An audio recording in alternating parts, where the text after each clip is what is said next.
Good morning, students. This is your English class. Now we are studying chapter 13 in your English grammar book. The topic is here 7 basic patterns. 7 basic patterns of sentences we are studying in this chapter 13. In the previous classes, we have already studied part 1 to part 3 of this chapter. Today in this class, we are going to study part 4 of this chapter. So students, let's open page number 76 in your English grammar book and start read from the top of the page. Basic pattern 6.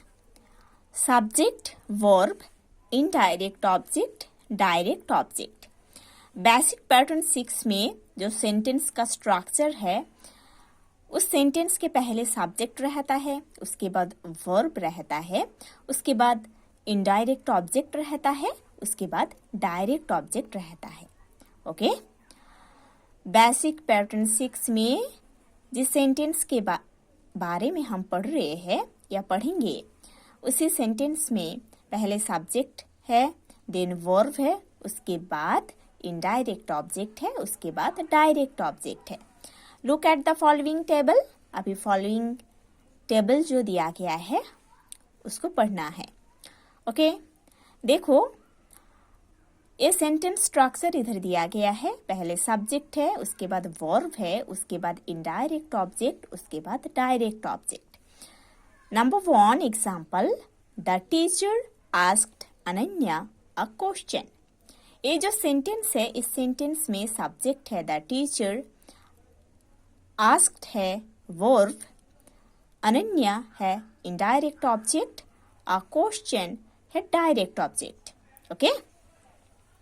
Number 2 example, Rohan bought his brother a bike. Okay? इस sentence में रोहन है subject, bought verb, his brother indirect object, a bike direct object. Okay? Number 3 example, my dad gifted me a wristwatch. My dad subject है, gifted verb है, मी indirect object है, आ wrist watch direct object है. Number 4 example, the courier gave Simran a parcel. The courier subject है, gave verb है, Simran indirect object है, a parcel direct object है. Okay. Number 5 example, my mother cooked me delicious pasta. My mother subject है, cooked verb है, me indirect object है, delicious pasta direct object है. Okay. So ये जो 5 sentences हम पढ़े हैं, हर एक सेंटेंस में एक सब्जेक्ट है, एक वर्ब है, उसके बाद एक इनडायरेक्ट ऑब्जेक्ट है, उसके बाद एक डायरेक्ट ऑब्जेक्ट है. ओके. ये सब इसी सेंटेंस स्ट्रक्चर में दिया गया है, subject, verb, indirect object, direct object. Now points to remember, the indirect object comes first. Basically जो होता है, जनरली जो होता है, पहले इनडायरेक्ट ऑब्जेक्ट को सेंटेंस में यूज किया जाता है, उसके बाद डायरेक्ट ऑब्जेक्ट को सेंटेंस में यूज किया जाता है, जैसे हम पढ़े हैं. Okay. The direct object also can be put first, but then we have to use a suitable preposition in the bracket to, for, from etcetera before the indirect object. But कभी कभी direct object को भी पहले use किया जाता है, but we have to use a suitable preposition. हमको एक सुटेबल प्रीपोजिशन यूज करना है, जैसे कि to, for, from, before the indirect object. Indirect object के पहले हमको ऐसे प्रीपोजिशन यूज करना है. Okay. Again I am telling, naturally जो होता है, जनरली जो होता है, सेंटेंस में पहले इनडायरेक्ट ऑब्जेक्ट को यूज किया जाता है, उसके बाद डायरेक्ट ऑब्जेक्ट को यूज किया जाता है। बट एक्सेप्शन भी है, डायरेक्ट ऑब्जेक्ट को भी पहले यूज किया जाता है सेंटेंस में, बट उस टाइम इनडायरेक्ट ऑब्जेक्ट के पहले हमको हमेशा एक सुटेबल प्रीपोजिशन जैसे कि टू, फॉर, फ्रॉम ऐसे प्रीपोजिशन को इनडायरेक्ट ऑब्जेक्ट के पहले यूज करना है, तब हम एक डायरेक्ट ऑब्जेक्ट को पहले लिख सकते हैं। Okay, now see the examples, look at the following table. पहले सब्जेक्ट, उसके बाद वर्ब, उसके बाद डायरेक्ट ऑब्जेक्ट, उसके बाद प्रीपोजिशन, उसके बाद इनडायरेक्ट ऑब्जेक्ट। क्योंकि हम पढ़े हैं जब हम डायरेक्ट ऑब्जेक्ट को पहले यूज करेंगे तब इनडायरेक्ट ऑब्जेक्ट के पहले सुटेबल प्रीपोजिशन यूज करना है। ठीक है, चलो number 1 example, the teacher asked a question from Ananya. Okay, the teacher subject, asked verb, a question direct object, from preposition, Ananya indirect object.